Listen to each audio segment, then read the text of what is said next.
জয় শ্রী রাধে। আপনারা অনেকে জানতে চেয়েছেন যে এই প্রশ্নগুলোর কী উত্তর। সুমন ভট্টাচার্যজি সমস্ত প্রশ্নের উত্তর দিয়েছেন, দয়া করে আপনারা সবাই জেনে রাখবেন। সবাইকে সান্ধ্য শুভেচ্ছা নমস্কার জানিয়ে একটু কথা বলবো বলে লাইভে এসেছি। আমি আসলে লাইভে আসার আমার ইচ্ছা ছিল না, কিন্তু এমনভাবে চারিদিক থেকে আমাকে সবাই ফোন করছেন যে আমাকে লাইভে কিছু কথা বলতে হবে।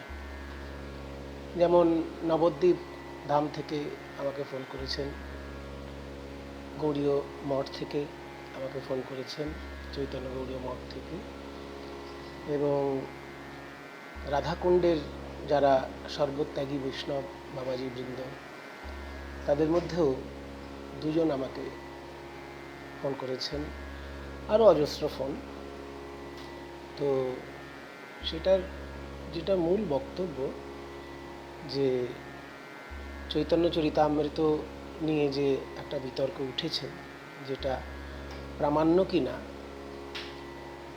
একজন কীর্তনিয়াই সেই বিতর্ক তুলেছেন। তো চৈতন্য চরিতামৃত সম্পর্কে প্রামাণ্য কিনা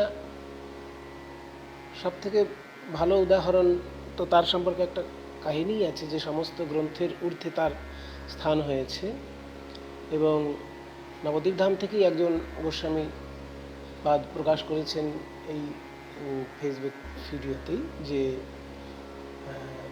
বিশ্বনাথ চক্রবর্তী পাদের মন্ত্রার্থ দীপিকা গ্রন্থে একটা প্রসঙ্গ আছে, যে মন্ত্রার্থ দীপিকা গ্রন্থে একটা প্রমাণ আছে যে শ্রীকৃষ্ণের যে মন্ত্র, শ্রীকৃষ্ণের যে কাম গায়ত্রী মন্ত্র, সেই কাম গায়ত্রী মন্ত্রের মধ্যে 24.5 অক্ষর আছে। চৈতন্য চরিতামৃতে একটি জায়গায় বলা আছে যে কাম গায়ত্রী মন্ত্ররূপ হয় কৃষ্ণের স্বরূপ, 24.5 অক্ষর তার হয়। তো এই 24.5 অক্ষর আবার কি? আমরা তো জানি যে 50টা অক্ষর, যদিও বাংলা ভাষায় 50টা অক্ষর ধরা হয়নি, সংস্কৃত ভাষায় কিন্তু অক্ষর 50টি বলা হয়। ওই জন্য মা সরস্বতীর ধ্যানে একটি জায়গায় বলা হয়েছে যে পঞ্চাশল্লি বিভির বিভক্ত ভগদাঙ্কন মধ্য বক্ষস্থলাম, অর্থাৎ 50টি লিপি যার স্বরূপ, সেই সরস্বতী মায়ের ধ্যান করি। তো এই 50টি লিপি বা অক্ষর সরস্বতী মায়ের স্বরূপ। তো তার 50টি লিপি যদি হয়, তাহলে তো সবই পূর্ণাক্ষর। অর্ধাক্ষর আবার কোনটা?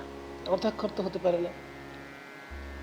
এইটি জানার জন্য শ্রীমৎ বিশ্বনাথ চক্রবর্তী পাদ ধ্যানের গভীরে ডুবে গেলেন এবং না জানা পর্যন্ত দেহত্যাগ করবেন সেরকম একটা সংকল্প করলেন। তখন স্বয়ং রাধারানী কৃপা করে তাকে দর্শন দিয়ে বললেন যে কৃষ্ণদাস কবিরাজ চৈতন্য চরিতামৃতে যা লিখেছেন সেটাই প্রামাণ্য, সেটাই প্রামাণ্য এবং সেটাই মেনে চলো। কৃষ্ণদাস কবিরাজ যে লিখেছেন যে শ্রীকৃষ্ণের মন্ত্রস্বরূপ হচ্ছে 24.5 অক্ষরের, সেটাই ঠিক। তো এবার 50টা অক্ষরের মধ্যে কোনটা অর্ধ অক্ষর, সেটা যদি তোমার জানার ইচ্ছে হয়, তুমি বর্ণাগম ভাস্বত গ্রন্থ পাঠ করো। এই বর্ণাগম ভাস্বত গ্রন্থটির নামই তখন পর্যন্ত জানা ছিল না সবার। স্বয়ং রাধারানী সেইটি বিশ্বনাথ চক্রবর্তীকে সন্ধান দিলেন, যে বর্ণাগম ভাস্বত গ্রন্থ পাঠ করলে দেখবে যে সেখানে লেখা রয়েছে যে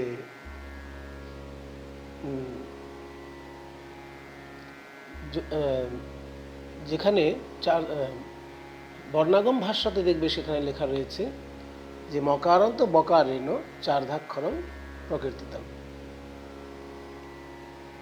অর্থাৎ যেখানে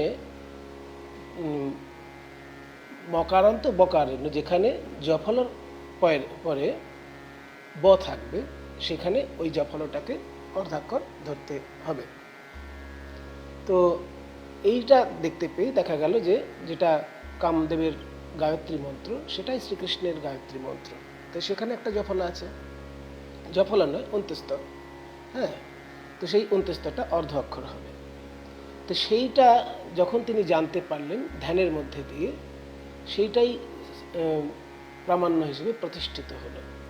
কাজে এরকম প্রমাণ যদি কেউ খোঁজেন, প্রচুর প্রমাণ পাবেন যে চৈতন্য চরিতামৃত হচ্ছে আমাদের বৈষ্ণব সাহিত্য জগতের বলুন, বৈষ্ণব দর্শনের বলুন, একটা অতি গুরুত্বপূর্ণ গ্রন্থ। তো সেটা আমরা যদি পুরোটা ভালো করে পাঠ না করি, আগেই যদি তার সমালোচনা করে বসি, তাহলে সেটা তো আমাদের দিক থেকে ঠিক নয়। যে কোনো জিনিস দেখুন, নিন্দা এক জিনিস আর সমালোচনা আর এক জিনিস। নিন্দা হচ্ছে কারোর সম্পর্কে কিছু না জেনেই ফট করে একটা তার বিপরীত মন্তব্য করে দেওয়া। কেউ সাধু, আমি তাকে চোর বলে দিলাম, এটা নিন্দা হলো। কিন্তু যদি কারোর ভেতর সাধুতাও থাকে, আবার চোর বুদ্ধিও আছে, তখন আমি জানলাম যে লোকটি সাধু বটে, কিন্তু কখনো কখনো তিনি চুরিও করেন। এইটা কিন্তু সমালোচনা হলো যে তিনি আসলে সাধু, কিন্তু কখনো কখনো তিনি চুরি করেন। এই চুরি বোধটা তার যখনই চলে যাবে, তখন সে পরিপূর্ণ মাত্রায় কিন্তু সাধু হবে। এটা সমালোচনা হলো, এটা নিন্দা হলো না। তা আমি কোনো শাস্ত্র সম্পর্কে ভালো করে না জেনে আগে যদি সেটা অপ্রামাণ্য বলে ফেলি, সেটা আমার পক্ষ থেকে খুবই অন্যায় হবে। আর যারা কীর্তন গাইছেন তাদের সকলের কাছে আমার করজোড়ে বিনয় যে কীর্তন গাইবার আগে একটুখানি কীর্তন আসরটা সম্পর্কে চিন্তা করবেন। কারণ যে কমিটি আপনাকে নিমন্ত্রণ করে নিয়ে যাচ্ছেন, তারা কিন্তু আপনাকে, আপনি বাড়িতে কেমন থাকেন, আপনার পরিবার কেমন, আপনার ব্যক্তিগত জীবন কেমন, ওসবগুলো কিন্তু কিচ্ছু তারা খবর নেয় না, এবং নেওয়ার দরকারও নেই তাদের। তারা কিন্তু জানে যে আমাদের গ্রামের মঙ্গলের জন্য আমরা একজন গায়ককে আনছি যিনি ভগবানের গান গাইবেন। একজন পরম বৈষ্ণবকে নিয়ে আসছি, এটা কিন্তু তারা কখনোই ভাবছে না। তারা ভাবছে যে আমরা একজন শিল্পীকে নিয়ে আসছি যে কীর্তন শিল্পটাকে আমাদের সামনে তুলে ধরবে। কাজেই সেখানে কীর্তনিয়ার কিন্তু একটা বিরাট বড় দায়িত্ব এসে যায়। দায়িত্ব দুদিক থেকে, যে কীর্তন গান যেহেতু একটা ধর্মেরও অঙ্গ, সেই জন্য ধর্মের দিকটায় যাতে বজায় থাকে সেদিকটা তার চেষ্টা রাখতে হবে। পুরোপুরি মাত্রা যদি আমরা নাও পারি, আমরা তো সাধু হতে পারবো না। আমি তো আগেই সবার কাছে করজোড়ে ক্ষমা চেয়ে বলে নিচ্ছি, আমি আজ অবধি বৈষ্ণব হতে পারিনি। বৈষ্ণব হওয়ার জন্য যে কঠোর তপস্যা, সে আমি দুই চোখে দেখেছি অনেক। আমাদের বরাহনগর পাঠবাড়ি আশ্রমে আমি ছোটোবেলা থেকে বড় হয়েছি, তো কত পরম বৈষ্ণব, সর্বত্যাগী বৈষ্ণব, নিষ্ঠাবান বৈষ্ণব যে সেখানে থাকেন, আমার গুরু ভাইরাই তার প্রমাণ। তাদের তুলনায় আমি একজন কৃমিকীট। আমার গুরু ভাইদের যে গুরু পাদপদ্মে নিষ্ঠা, আমি নাম ধরেই বলতে পারি, আমার দাদা মাধবানন্দ দাস বাবাজি, তাকে আমার শ্রী গুরুদেব দিয়েছিলেন বরাহনগর পাঠবাড়ি আশ্রমের লাইব্রেরির দায়িত্ব এবং গ্রন্থ সম্পাদনের দায়িত্ব। আজ অবধি তিনি অনেক রকমের অসুস্থতা সত্ত্বেও সেই কাজ এক নিষ্ঠভাবে করে যাচ্ছেন। আমার গুরু ভাই ছিলেন হরিচরণ দা। তিনি অত্যন্ত শাস্ত্রচর্চা ভালোবাসতেন, কিন্তু তার প্রধান দায়িত্ব ছিল ভান্ডারা, অর্থাৎ যে সেবা হবে, বৈষ্ণব সেবা যে পাঠবাড়িতে হবে, তার রান্না কী হবে, কেমনভাবে রান্না হবে, কীভাবে তা পরিবেশন হবে, সমস্তটা তার দায়িত্বে ছিল। কাজে এমন কিছু এত নিষ্ঠা সহকারে তিনি করতেন, অথচ সদা হাস্যমুখ। এত নিষ্ঠা সহকারে তিনি করতেন যে সদা হাস্যমুখ, কখনো কেউ আমরা তাকে মুখ বেজার দেখিনি। কি যে স্নেহ করতেন, গ্রন্থ প্রকাশ করতেন। শ্রীপাদ বাবাজি মহারাজের যারা প্রধান পার্ষদ, তাদের জীবনী গ্রন্থ উনি বার করেছেন। এত উপাধিও সেই গ্রন্থ আপনারা অবশ্যই পাঠ করবেন। বৈষ্ণব কেমন হয় দেখবেন। বৈষ্ণব হওয়া বড় কঠিন, কিন্তু বৈষ্ণব ভাবাপন্ন হওয়াতে কঠিন নেই। তারপরে তিনি দক্ষিণ ভারতে মহাপ্রভুর যেসব তীর্থ দর্শন, যেখানে যেখানে মহাপ্রভু গেছিলেন, সেখানে তিনি নিজে দর্শন করে এসে তার বর্ণনা দিয়েছেন। কত সুন্দর!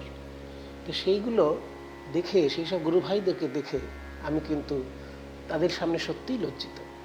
তারা নিষ্ঠাবান, সর্বত্যাগী, পরম বৈষ্ণব আচার্য, তারা বৈষ্ণব, এবং সেই বৈষ্ণব হওয়ার মতন সাধ্য আমার নেই, আর সাধনা আমার নেই।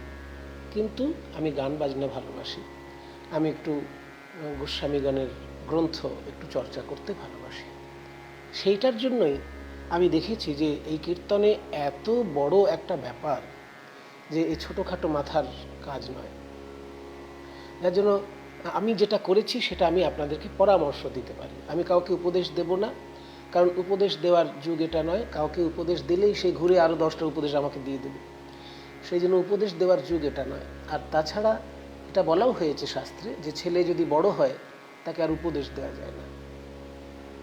শাস্ত্রে বলেছে না, নীতিশাস্ত্রে বলেছে যে 5 বছর পর্যন্ত লালয়ত পঞ্চ বর্ষানি, 5 বছর পর্যন্ত যত পারো চকলেট খাইয়ে যাও বাচ্চাকে, নিশ্চিন্তে শুধু লালন করে যাও। সে 1000 দোষ করুক, মেরো না, শুধু চুমু খেয়ে যাও, যত দোষ করুক চুমু খেয়ে যাও 5 বছর পর্যন্ত। তবে যেই 10 বছর হলো, 10 বর্ষানি তাড়য়েত, 5 থেকে 10 বছর পর্যন্ত তাকে বকা দাও যে এটা করতে নেই, এটা করতে হয়, এই এটা করলে কেন, এটা করো না। তাহলে 10 বছর পর্যন্ত তাকে বকা দাও। তাহলে 5 আর 10 15 বছর হলো। যেই 16 বছরে পদার্পণ করলো আর কিন্তু বকে মেরে কাজ হবে না। তাহলে কি হবে? প্রাপ্তে তো ষোড়শে বর্ষে পুত্রং মিত্র বদাচরত, পুত্রকে তখন মিত্র মনে করে কথা আচরণ করতে হবে তার সঙ্গে। তো পুত্রকে মিত্র বলে আচরণ করতে হবে। সেই জন্য আমার যত শিষ্য, যত আমার ছাত্র ছিল, তাদের সকলকে আমি বলেছি যে ভাই, কীর্তন তোমরা শিখেছ, কিন্তু কীর্তনটা নিয়ে আমি আদেশ কাউকে দেব না, আমি সবাইকে পরামর্শ দিতে পারি, পরামর্শ দিতে পারি যে এই পথে চলো, এইভাবে এগোও, তাহলে কাজ হবে। আমি যেভাবে এগিয়েছি সেই পথটা তোমাদের বলতে পারি। যেমন আমি যখন ছোটোবেলায় কীর্তন গান করতাম, সেই সময় দিনের পর দিন বাসে ট্রেনে যে পড়াশোনার তো আলাদা সময় পাওয়া যেত না। কীর্তনীয়দের যে জীবন কত কষ্টের সেটা তো আমি দেখেছি, আমি জানি। ধরুন সারাদিন গাড়ি করে, এখন তো ঘরের থেকে গাড়িতে উঠছে, আসলে গিয়ে গাড়িতে নামছে, কিন্তু আমি যখন ছোটোবেলায় গান করেছি, সেই হেঁটে হেঁটে আসলাম বালিতে, বালি থেকে ট্রেনে করে গেলাম একটা স্টেশনে, সেখান থেকে আবার যদি কোনো গরুর গাড়ি বা রিক্সা পাওয়া গেল তো ভালো, ভ্যান পাওয়া গেল তো ভালো, তাহলে হেঁটেই চললাম। হেঁটে 5 কিলোমিটার পর্যন্ত গিয়েছি আমি, মানে গরুর গাড়ি গিয়ে একটা জায়গায় থেমে গেল, তারপর আর সেখান থেকে যাওয়ার রাস্তা নেই, হেঁটে যেতে হবে গ্রামে। তো হেঁটে 5 কিলোমিটার পর্যন্ত গিয়ে আমি কীর্তন করেছি ছোটোবেলায়। কাজে এই যে সব অভিজ্ঞতা আমি সংগ্রহ করেছি, তখন তো পড়াশোনা করতে ভালো লাগতো না, তখন বাবার শেখানো পুলি মুখস্থ করে করে গান করতাম। পড়াশোনা কি ছোটোবেলায় অত ভালো লাগে? বাবার শেখানো বুলি মুখস্থ করে করে গান করেছি। কিন্তু যখন থেকে দেখলাম যে কীর্তন বিষয়টা পড়াশোনারই জিনিস, ক্লাস 9 থেকে আমার এই চৈতন্যটা হলো যে কীর্তন জিনিসটা আর 5টা গানের মতন নয়। কিন্তু আপনি অন্যান্য গান ক্ষেত্রে 3টে জিনিস লাগবে। গানের কথাটা মুখস্থ করতে লাগবে, গানের সুরটা ঠিকঠাক হওয়া চাই, গানের লয়টা ঠিকঠাক হওয়া চাই, মানে তালের ব্যাপারটা ঠিকঠাক হওয়া চাই, তারপরে আরেকটা জিনিস লাগে, গানের ভাবটা ঠিক করে প্রকাশ হওয়া চাই। এই 4টে জিনিস হলেই যে কোনো গান কিন্তু আপনার দ্বারা হয়ে যাবে। কিন্তু কীর্তন গানে এই 4টে জিনিসে পোষাবে না। কীর্তন গানে আরও কিছু তাকে জানতে হবে। কীর্তন গানে নাচ জানতে হবে। মহাপ্রভুর নাচ আর জগাই মাধাইয়ের নাচ কি এক হবে? রাধারানীর নাচ আর শ্রীকৃষ্ণের নাচ কি এক হবে? আচ্ছা, রাধারানী শ্রীকৃষ্ণের একটা অঙ্গ হলো, কুটিলা নাচতে নাচতে চলেছে, তো কুটিলার নাচের মধ্যে তো একটা হাস্যরস প্রকাশ পেতে হবে। রাধারানীর নাচ আর কুটিলার নাচ তো একরকম হবে না। কাজেই কীর্তন গায়ককে কিন্তু গানের সঙ্গে নাচও শিখতে হবে। তারপরে আবার কীর্তন গায়ককে শিখতে হবে অভিনয়, কারণ রাধারানীর বক্তব্য কীর্তনিয়ার মুখেই থাকবে, কৃষ্ণের বক্তব্য কীর্তনিয়ার মুখেও থাকবে, আবার জটিলা কুটিলার বক্তব্য কীর্তনিয়ার মুখেই থাকবে। অভিনয় জানতে হবে। তারপরে আবার কীর্তনিয়াকে জানতে হবে শাস্ত্র, যেটা অন্যান্য গানের ক্ষেত্রে খুব বেশি না জানলেও চলে।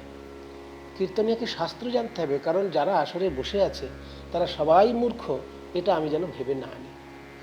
আমি যখন গান গাইতাম আমার আসরে উঠতে খুব ভয় হতো যে এই আসরের মধ্যে যদি কোনো অধ্যাপক থাকেন, আমি তো ক্লাস 8 বা 9 পড়ছি, এখানে যদি কোনো MA পাস মাস্টারমশাই থাকেন, তিনি যখন আমার গানটা শুনবেন, তাহলে তাকে আমি সন্তুষ্ট করতে পারবো তো? এই ভাবটা নিয়ে যদি আমরা না উঠি, আমি সব জানতা আর সামনে যে কটা বসে আছে সব মূর্খ, এই ভেবে যদি আমি আমার ইচ্ছা মতন হাত পা ছুঁড়ে লাভ ঝাপ করে মুখে যা এলো তাই বলে দিলাম, সেইভাবে গান করে দিলাম, তাহলে কিন্তু আমি ঠিক করলাম না। সেটা নিজেকে সবসময় জিজ্ঞেস করতে হবে। এটা আমি সকল কীর্তনিয়ার কাছে অনুরোধ করে বলছি, এবং আমাকে যারা ভালোবাসেন তাদেরকে বলছি, যারা ভালো না বাসেন তাদের উদ্দেশ্যেও বলছি যে আমি ছোটোবেলা থেকে আমি যখন যেতাম, আমার ব্যাগের মধ্যে তিনটে চারটে বই থাকতো, স্কুলের বই থাকতো, আর স্কুলের বইয়ের সঙ্গে কীর্তনের পড়ার বই দুটো তিনটে থাকতো। সেটা আমি আজকে একটু বলছি আপনাদেরকে, আপনারা অবশ্যই চেষ্টা করবেন একটু এইটাকে শোনার। তা না হলে কীর্তনের আসলে যে পরম বৈষ্ণব বসে রয়েছেন, শাস্ত্রজ্ঞ বৈষ্ণব বসে রয়েছেন, আপনার গানের মধ্যে ভুল হলেই সে কিন্তু বড় কষ্ট পাবে। হয় সে আসন ছেড়ে উঠে যাবে, বাইরে গিয়ে কিন্তু পাঁচজনকে আপনার নিন্দে করবে যে গান শুনতে বসলাম কিন্তু সিদ্ধান্ত একদম ঠিক হলো না। সে জীবনে কোনোদিন আপনার আসলে বসবে না যদি সে শাস্ত্র সিদ্ধান্ত ঠিক না পায়। এই দেখুন একটা বই আপনাদেরকে দেখাই, এখানে বোধহয় উল্টো লেখা মনে হচ্ছে, তাই না? হ্যাঁ, ওখান থেকে উল্টো ছবি দেখা যাচ্ছে, চৈতন্য চরিতামৃত। ওখানে মানে অক্ষরগুলো উল্টো আপনারা দেখতে পাচ্ছেন, যেহেতু ফেসবুকের মানে ক্যামেরাটা আমার দিকে ঘোরানো আছে সেই জন্য উল্টো অক্ষর দেখতে পাচ্ছেন, চৈতন্য চরিতামৃত। এই চৈতন্য চরিতামৃত খুব বড় নয়, ছোট্ট, কিন্তু এটার মধ্যে শুধু মূল পয়ার আর শ্লোকগুলো আছে। এইটা কিনতে পাওয়া যায়, আমি বলে দিচ্ছি, চৈতন্য সারস্বত মঠ, নবদ্বীপ। যদিও একটা আছে আপনার ইয়েতে, ওই রিফ্লেক্টেরও একটা আছে, যারা কম পয়সায় কিনতে চান তাদের জন্য বলে দিচ্ছি, কম পয়সায় কিনতে পাওয়া যায় রিফ্লেক্টের।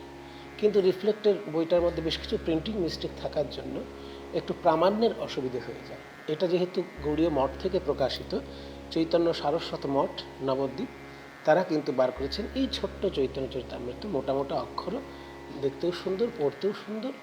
এইটা কিন্তু হাতের কাছে রাখতে পারেন। আর এই একই রকম দেখতে ওনাদের চৈতন্য ভাগবতও আছে, আর রিফ্লেক্ট থেকে প্রকাশিত বৈষ্ণব পদাবলীর একটা সংক্ষিপ্ত সংস্করণও আছে, সেটাও কিন্তু সঙ্গে রাখতে পারেন। এইগুলো কাছে রাখা কেন না, প্রমাণ হিসেবে সবসময় এগুলো কাছে রাখা দরকার। সে আগেকার দিনে কথা হলো না যে বামুন কখনো পুঁথি ছাড়া থাকতে নেই, বামুন অর্থাৎ ব্রাহ্মণ কখনো পুঁথি ছাড়া থাকতে নেই, সব শাস্ত্র মুখস্থ থাকলেও পুঁথি সঙ্গে রাখতে হয়। ওই জন্য দুর্গা পুজো বা কালী পুজো করতে বসলে পুঁথি সামনে রেখে বসা হয়। আমাদের যারা মাস্টারমশাই, আমরা যাদের কাছে পুজো শিখেছি, হ্যাঁ, অজিত কুমার ভট্টাচার্য আমার পুজোর গুরুদেব ছিলেন, তিনি তার সব মন্ত্র মুখস্থ, গড় গড় গড় করে মন্ত্র সব বলে যাচ্ছেন, কিন্তু সামনে পুঁথি খোলা রয়েছে, তালপাতার পুঁথি তিনি নিয়ে পড়তেন। হ্যাঁ, সেই জন্য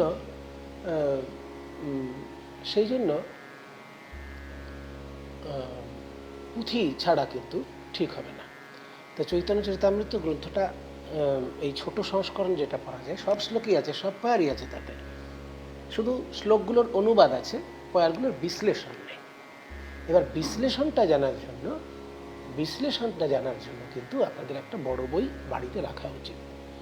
সেটা হচ্ছে রাধা গোবিন্দ নাথের ব্যাখ্যাযুক্ত চৈতন্য চরিতামৃত। যদি সেটা হাতের কাছে না পান, তাহলে ইসকনের ব্যাখ্যাযুক্ত চৈতন্য চরিতামৃত রাখতে পারেন, কারণ ওটা সহজে কিনতে পাওয়া যায়।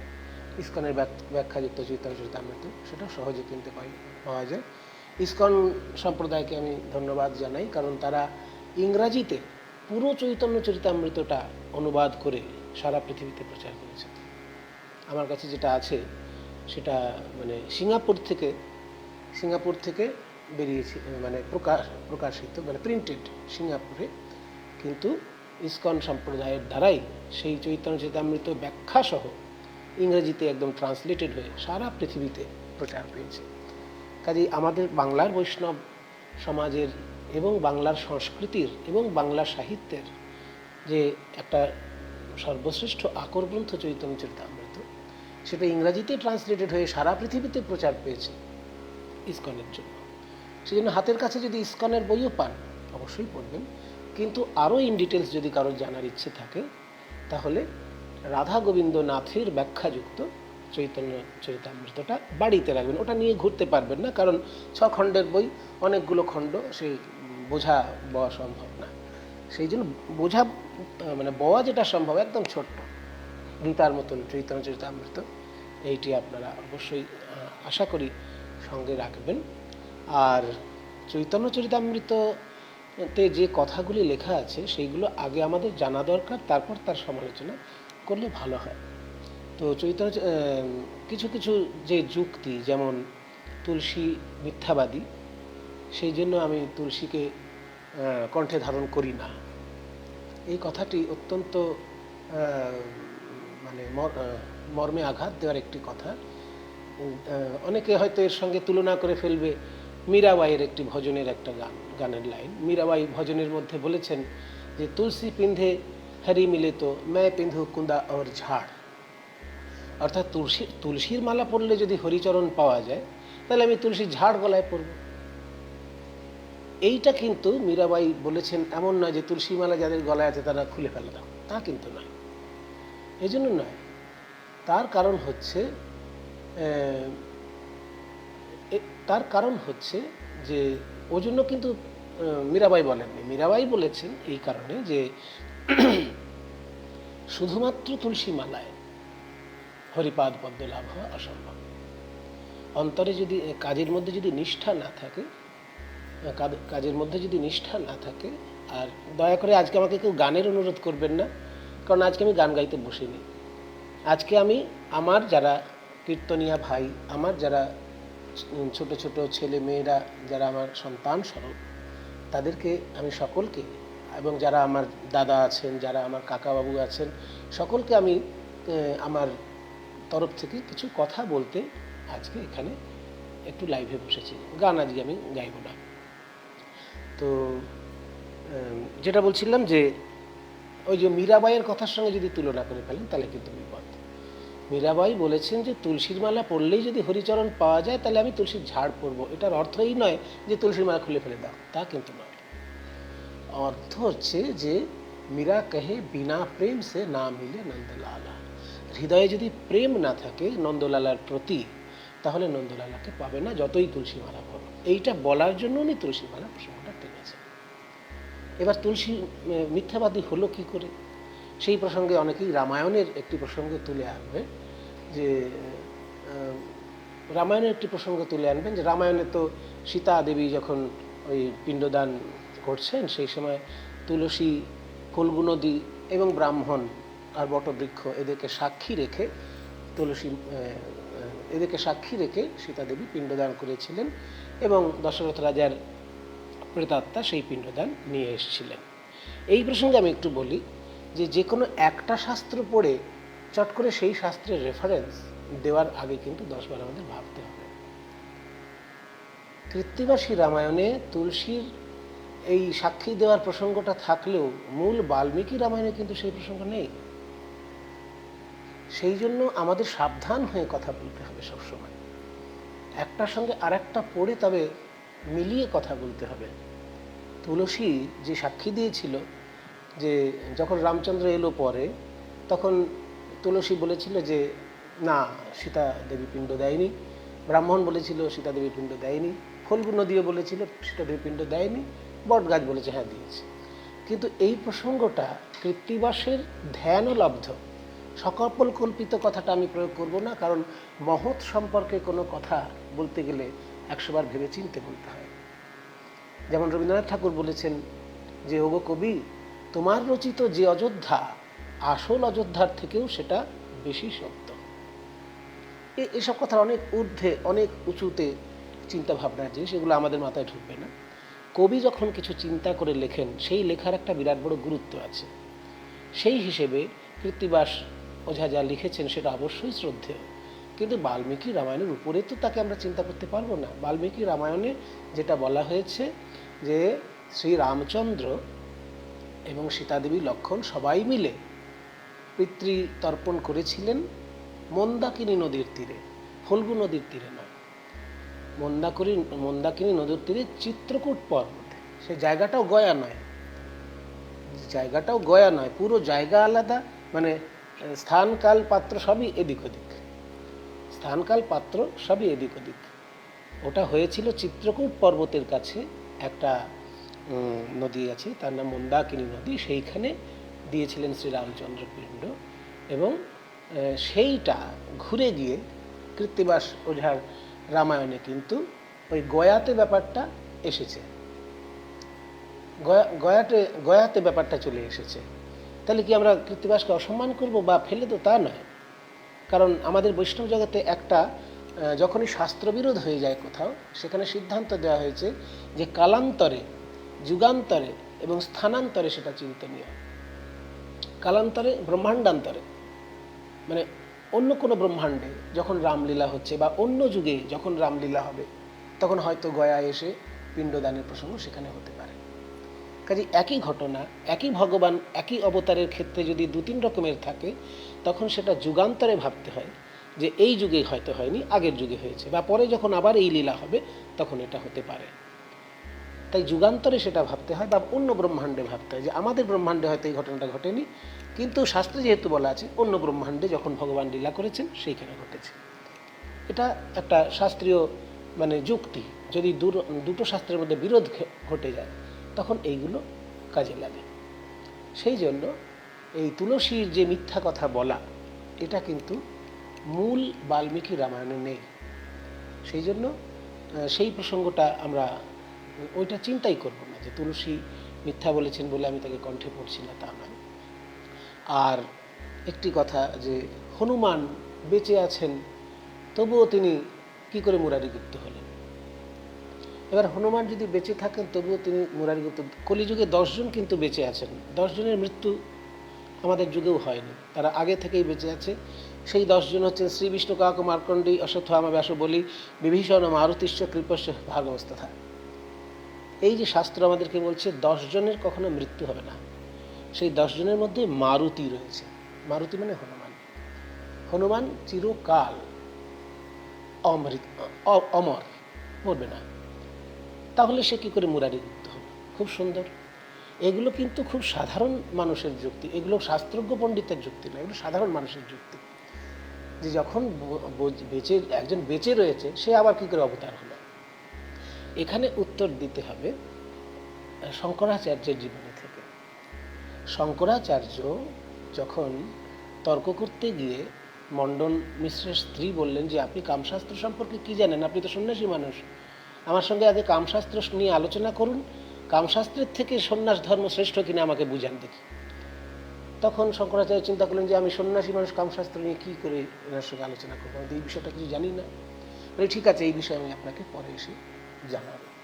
এই বলে তখন শিষ্যদেরকে শঙ্করাচার্য বললেন যে আমি একটু গভীর ধ্যানে ডুবে যাব, আমার শরীরে যেন কোনো রকমে পোকামাকড় এসে না বসে, আমার শরীর যেন কেউ স্পর্শ না করে, তোমরা চারিদিক থেকে আমার শরীরটাকে দেখে রাখো। শিষ্যরা তার দেহটাকে ঘিরে রইলেন। শঙ্করাচার্য গভীর ধ্যানের মধ্যে ডুবে গিয়ে নিজের আত্মাটাকে দেহ থেকে বার করে নিলেন। এগুলো বড় বড় যোগী যারা, তারা পারেন। আমরা হয়তো এটা অবাস্তব ভাবতে পারি, কিন্তু বড় বড় যোগী যারা, তারা এটা পারেন।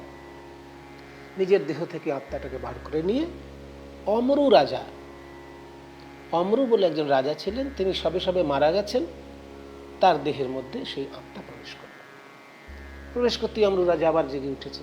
রানীরা তো খুব খুশি যে রাজা এই মাত্র মরে গেছিল, সে আবার কি করে জেগে উঠল রে ভাবে, মজার ব্যাপার তো। তখন সেই রাজা রূপে শঙ্করাচার্যের আত্মাটাই কিন্তু রাজা রূপে সেইখানে রানীদের সঙ্গে কামশাস্ত্র সম্পর্কে নানা রকম আলোচনা বা যা যা করণীয় সেগুলো করে এসে আবার রাজা মরে গেলেন। মানে শঙ্করাচার্যের আত্মা ওর দেহ থেকে আবার বেরিয়ে এসে এই শরীরের মধ্যে প্রবেশ করল।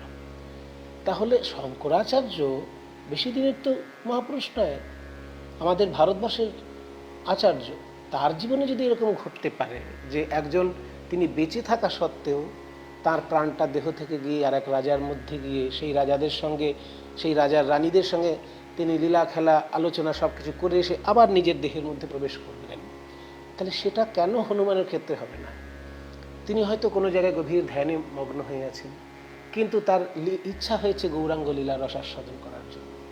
সেই জন্য মুরারি গুপ্ত রূপে, নতুন রূপে তিনি এসে মহাপ্রভুর সঙ্গে লীলারস আস্বাদন করে, মহাপ্রভুর জীবনী রচনা করে, মহাপ্রভুকে জগৎকে চিনিয়ে তিনি নিজে হাতে মহাপ্রভুর জীবনী রচনা করলেন ভালো করে। কারণ তিনি মহাপ্রভু থেকে বয়সে বড়, মুরারি গুপ্ত কিন্তু মহাপ্রভুর থেকেও বয়সে বড়। সেই জন্য তিনি কিন্তু মহাপ্রভুর জীবনী লিখছেন, মানে সেটা প্রামাণ্য। এবং মহাপ্রভুর চিকিৎসক মুরারি গুপ্ত, একজন ডাক্তারবাবু তার রোগীকে যতখানি ভালো করে চিনবেন, আর 5টা লোক কি ততটা ভালো করে চিনবে? তা মহাপ্রভুর চিকিৎসক হচ্ছেন মুরারি গুপ্ত, এবং বয়সেও বড়। যখন আর 5টা বাচ্চার থেকে তিনি মহাপ্রভুকে পুরো আলাদা দেখছেন, যে বাবা এইটুকু ছেলে আমাকে ব্রহ্মজ্ঞান দিয়ে গেল। একদিনকে তো মুরারিগুপ্তকে ব্রহ্মজ্ঞান দিলেন মহাপ্রভু ওইটুকু বয়সে। তখন বলছে যে এই ব্রহ্মতত্ত্ব এই জানলো কী করে, এইটুকু বাচ্চা ছেলে, এর মুখের জিনিস তো এটা নয়।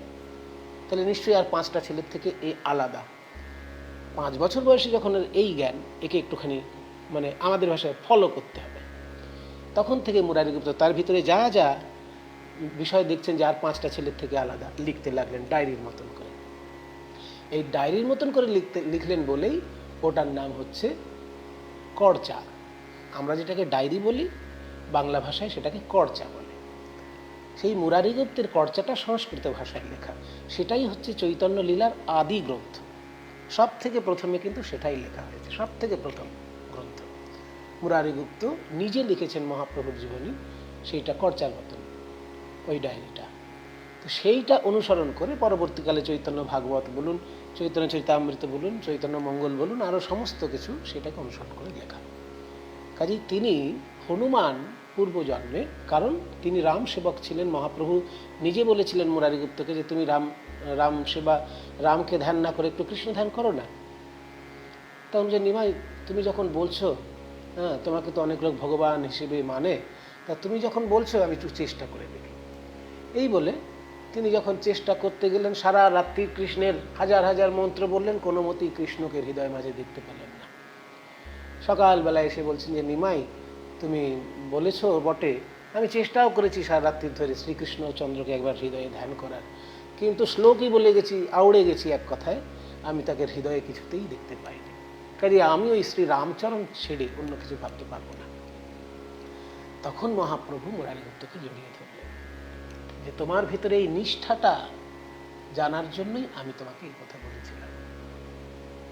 নিষ্ঠা হচ্ছে সেই জিনিস যেটা স্বয়ং আরাধ্য দেবতা যদি এসে বলে যায় তুমি ছেড়ে দাও, স্বয়ং আরাধ্য দেবতা যদি এসে বলে যায় তুমি আমার উপাসনা ছেড়ে দাও, তবুও সে ছাড়বে না। আরাধ্য দেবতা বললেও উপাসনা ছাড়বে না। এটা হচ্ছে নিষ্ঠা। তাই সেটা তোমার মধ্যে আছে। তুমি রাম সেবা করলেই তুমি শ্রীকৃষ্ণ সেবা করা হয়ে যাবে, তোমার আলাদা করে শ্রীকৃষ্ণ সেবার দরকার নেই। কাজেই মুরারিগুপ্ত এতখানি নিষ্ঠাবান রাম ভক্ত ছিলেন, সেই জন্য তাকে হনুমান রূপে চিন্তা করা হয়। তো এইগুলো চিন্তা করে আমাদের কথা বলা দরকার। আর একটি কথা, যে কুযুক্তি কীর্তনের আসরে কিন্তু কোনোভাবেই খাড়া করা চলবে না, এটা আমার সকলের কাছে অনুরোধ। দেখুন, যুক্তি দু রকমের হয়। একটা হচ্ছে সুযুক্তি, যে যুক্তিটার দ্বারা জগতের মঙ্গল হয়, আর একটা হচ্ছে কুযুক্তি, যেটার দ্বারা জগতের অমঙ্গল হয়। তা যুক্তি কিন্তু থাকতেই পারে, কিন্তু সেটা যদি কুযুক্তি হয়, তাতে যদি সমাজ গোল্লায় যায় বা কারোর অমঙ্গল হয়, সে যুক্তি কীর্তনের আসরে অন্তত আমি খাড়া করব না। সে যদি কেউ নাস্তিক মানুষ রাস্তাঘাটে খাড়া করতেই পারেন, বাসে ট্রামে খাড়া করতেই পারেন কুযুক্তি, কিন্তু আমি যখন কীর্তন গাইতে আসব তখন কিন্তু আমি কুযুক্তি খাড়া করব না। কারণ আমি কীর্তনিয়া মানে একসঙ্গে কিন্তু আমি সমাজ সেবক। সমাজ কিন্তু আমার কাছ থেকে শিক্ষা পাওয়ার জন্য এখানে এসেছে। একজন স্কুল শিক্ষক যেমন স্কুলে শিক্ষা দেয়, তেমনি আমি কিন্তু ওই হাজার লোকের মধ্যে গিয়ে গান গাইতে গিয়ে সমাজ শিক্ষা দিতে এসেছি। সেখানে আমি কখনোই কুযুক্তি খাড়া করব না। আর এমন সত্য কথা বলবো না যে সত্য অপব্যাখ্যা হয়ে যেতে পারে। ওই একটা প্রাচীন শ্লোক আছে, আপনাদের একটু বলি, যাদের জানা নেই তারা দয়া করে মুখস্থ করে নেবেন, যে সনাতন ধর্মের মূল বক্তব্যগুলোর মধ্যে একটা হচ্ছে যে সত্যং ব্রুয়াত প্রিয়ং ব্রুয়াত, মা ব্রুয়াত সত্যম অপ্রিয়ম। বলছে সত্য কথা অবশ্যই বলবে এবং প্রিয় কথাই বলবে, কিন্তু বলবে না কি, মা ব্রুয়াত সত্যম অপ্রিয়ম। সত্য যদি অপ্রিয় হয় তাহলে সেটা সব ক্ষেত্রে বলবে না, ক্ষেত্র বিশেষে বলবে। যেমন উকিলের কাছে বা কোর্টে গেলে সেখানে তো সত্য কথা অপ্রিয় হলেও বলতে হবে। ডাক্তারবাবুর কাছে গেলে সত্য কথা অপ্রিয় হলেও বলতে হবে।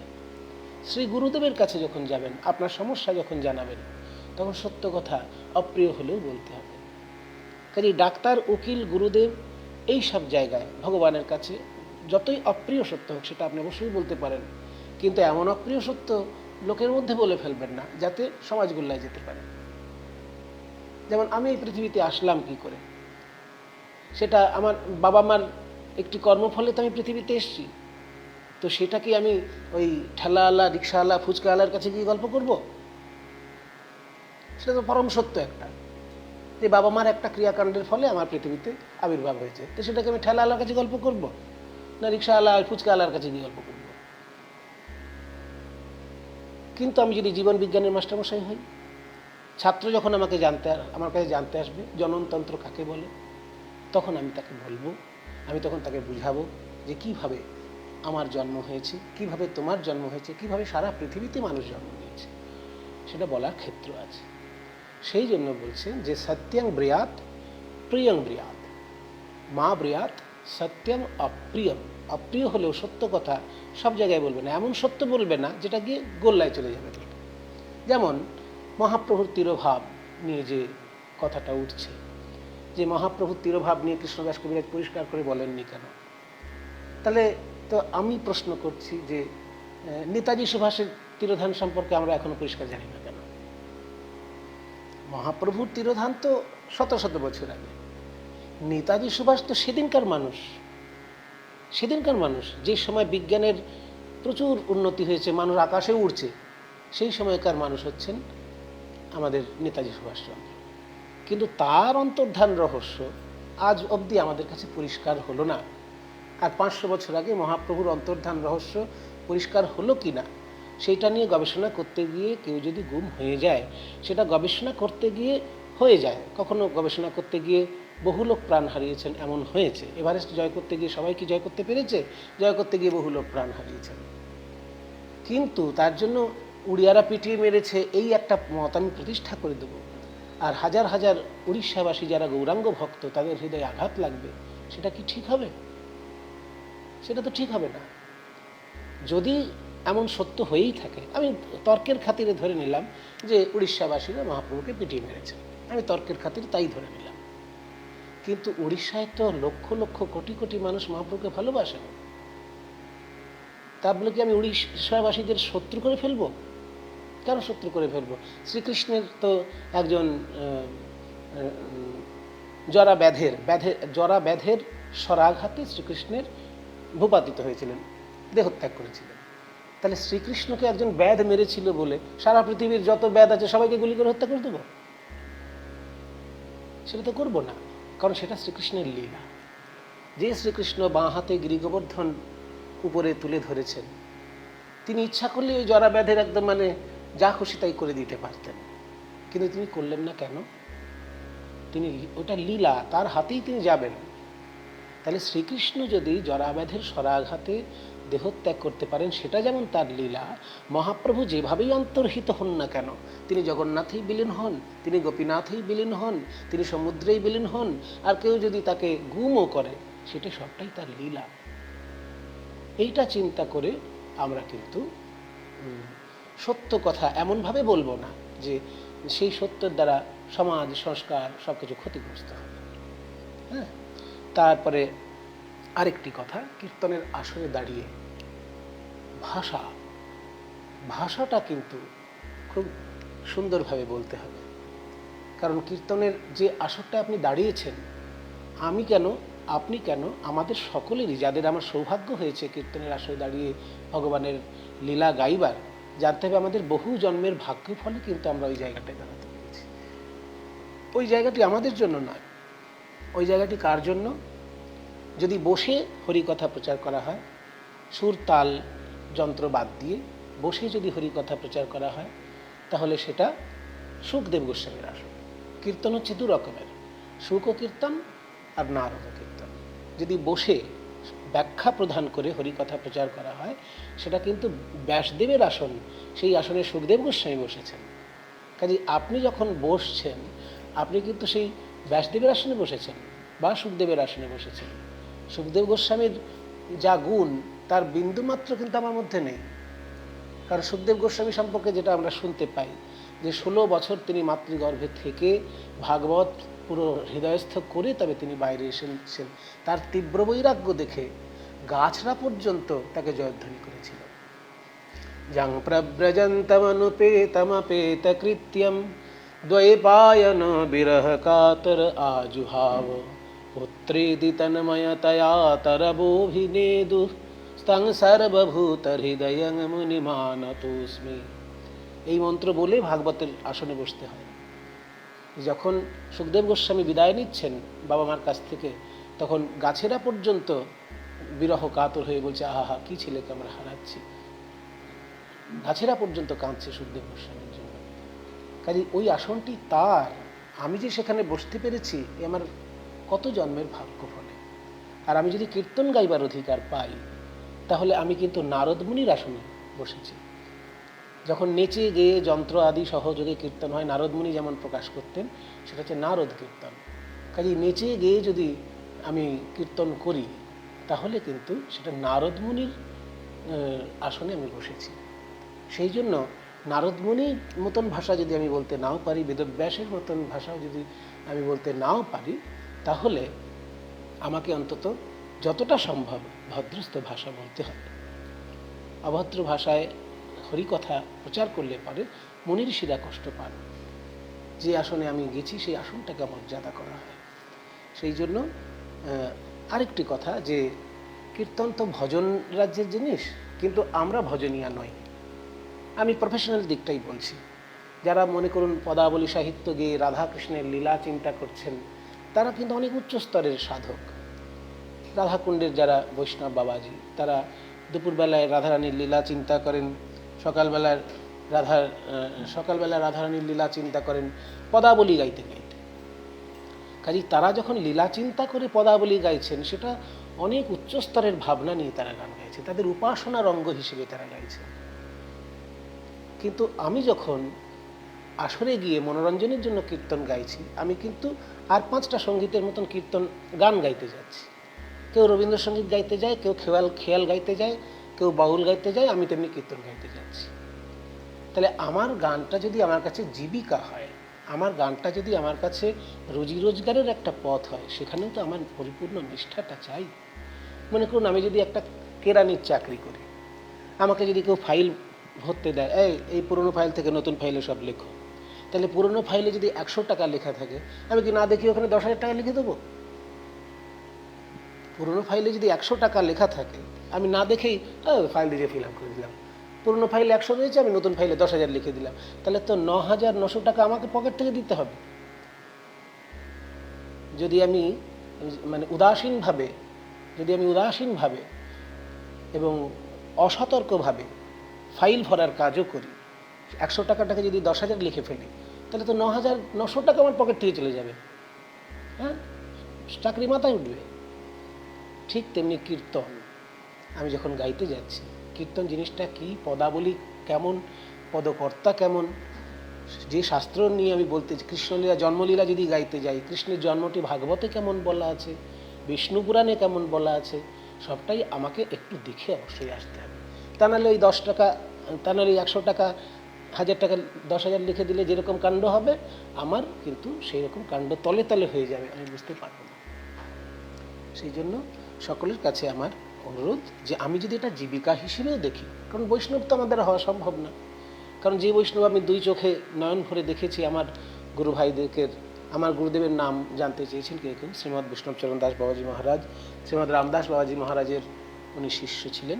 উনি উড়িষ্যাবাসী ছিলেন এবং উনি মাত্র 11 বছর বয়সে তার গৃহত্যাগ করে চিরকালের মতন ত্যাগী বৈষ্ণব হয়েছিলেন। পাটবাড়ি আশ্রমে গিয়ে সেবা করেছিলেন। বাবাজি মহারাজ বলেছিলেন যে শুধু বসে বসে খেয়ে ভজন করলে হবে না, পড়াশোনা করো।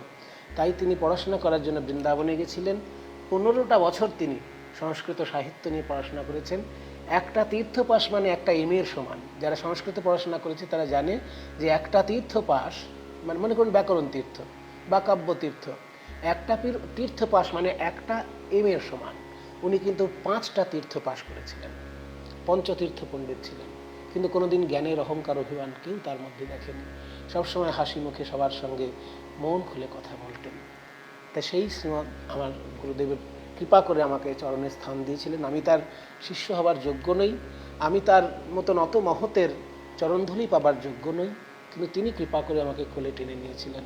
তার নাম হচ্ছে শ্রীমৎ বৈষ্ণব চরণ দাস বাবাজি মহারাজ, বরাহনগর পাটবাড়ি আশ্রমে। তিনি গ্রন্থ মন্দির মানে লাইব্রেরিটাকে সুন্দরভাবে দেখে শুনে রাখতেন এবং নিতাই সুন্দর পত্রিকাটি পরিচালনা করতেন। তা এইটুকুই বলে আজকে আমি আপনাদের কাছ থেকে বিদায় নেব, যে আমরা যারা কীর্তন গান করি আমাদের কিন্তু শুধুমাত্র গান গেয়ে দিলে হবে না, আর মনোরঞ্জনের জন্য আমাদের মুখে যা এলো তাই বলে দিলাম। যারা কীর্তন বায়না করেন তাদের উদ্দেশ্যেও আমার অনুরোধ, আপনারা যদি ওই মুখ থেকে যা বেরোলো তাই শুনতে ইচ্ছে করে, যা খুশি তাই শুনতে ইচ্ছে করে, তাহলে রাস্তার পাগলকে দিয়ে দিন না মাইক্রোফোনটা। আপনি যদি পাগলকে মাইক্রোফোন দিয়ে দেন, পাগল কিন্তু খুব সুন্দর বলে যাবে, সারা দিন বলে যাবে, কোনো পয়সা নেবে না। এক পাগলের কথা শুনতে গিয়ে আমি একবার বিপদে পড়েছিলাম। একজন পাগল রাস্তা দিয়ে বকতে বকতে রাস্তা দিয়ে যাচ্ছে, আমি ভাবলাম দেখি তো পাগলটা কি বলছে। আচ্ছা পাগল তো তো কথার মধ্যে কিছু যুক্তি থাকবে না, যুক্তি থাকবে না, দেখি একটু মজা দেখার জন্যই পাগলের পেছনে পেছনে আমি হাঁটতে লাগলাম। এবার পাগলটা সারাক্ষণই কিছু না কিছু বলে যাচ্ছে, কিছু না কিছু একটা বলেই যায়, এটা এই সব কাজ করছে, কোনো কাজ নেই, সব ফালতু সব ফালতু, এরকম বলতে বলতে চলে যাচ্ছে। এই দেশের মন্ত্রীগুলো শুধু ভোট নিয়ে রাজা হয়ে যায়, দেশের তো দেখে না, রাস্তা তৈরি হয় না, নিজের মতন বলে বলে যাচ্ছে রাস্তা দিয়ে। আমি ফট করে মাঝখানে একবার একটা কমেন্ট করে বলছি ঠিক বলেছেন। যেই বলেছে ঠিক বলেছেন, সে একটা বিরাট ইট নিয়ে আমাকে মারতে উঠেছে, বাট আমি ঠিক বলছি কি বলে তোর কি, এই বলে একটা ইট নিয়ে আমাকে মারতে উঠেছে। তাহলে সেরকম একটা পাগলকে তো ধরে আনতে পারেন, যে মাইক পেলেই যা খুশি তাই বলতে শুরু করে দেবে। কারণ যা খুশি বললেই যদি আপনারা আনন্দে হরিবোল হরিবোল বলে ওঠেন, তাহলে পাগলকে ধরে আনুন, মাইক্রোফোন ছেড়ে দিন, সুন্দরভাবে সে কিন্তু একটা না কথা বলে যাবে, একটি পয়সাও নেবে না, কোনো পয়সা খরচা হবে না। কিন্তু কীর্তন যদি শুনতে হয় একটুখানি যেন যে বিষয়টা সে বলবে, আমি বলবো না যে ভাগবত পুরোটা পড়ে ফেলে একদম ভাগবতের পণ্ডিত হয়ে যাও, তা বলবো না। তুমি যখন কৃষ্ণ কীর্তন, তুমি যখন জন্মলীলা গাইছো, ওই জন্মলীলা সম্পর্কে যে কটা অধ্যায় আছে একটুখানি দেখে যাও, সেটা বিষ্ণু পুরাণে কেমন আছে একটুখানি দেখে নাও, সেটা ব্রহ্মবৈবর্ত পুরাণে কেমন আছে একটুখানি দেখে নাও। কোনো পুরাণের সঙ্গে যদি কোনো পুরাণের বিরোধ বেঁধে যায়, একটা সমাধান সিদ্ধান্ত করার চেষ্টা করো, যদি না পারো কোনো বড় বৈষ্ণব আচার্যকে ফোন করে জিজ্ঞেস করো, তারা বলে দেবেন। সেই জন্য একটুখানি হোমওয়ার্ক করে, যেমন আমরা চাকরি করতে যাই, যেমন আমরা কাজ করতে যাই, সেখানে যেমন না দেখে কিছু লিখি না, তুমি কীর্তন যখন গাইতে যাও তখন সেখানে না দেখে কিছু পাগলের মতন যেন বলে না যাই। এইটুকু বলে গুরুপাদ পদ্মে প্রণাম জানি, যারা যারা আমার কথা শুনলেন সকলকে আমি প্রণাম জানি। আজকের মতন এখানে রাখছি। বাঞ্ছাকল্পতরুভ্যশ্চ কৃপা সিন্ধুভ্যেব চ পতিতানাং পাবনেভ্যো বৈষ্ণবেভ্যো নমো নমঃ। নমস্কার।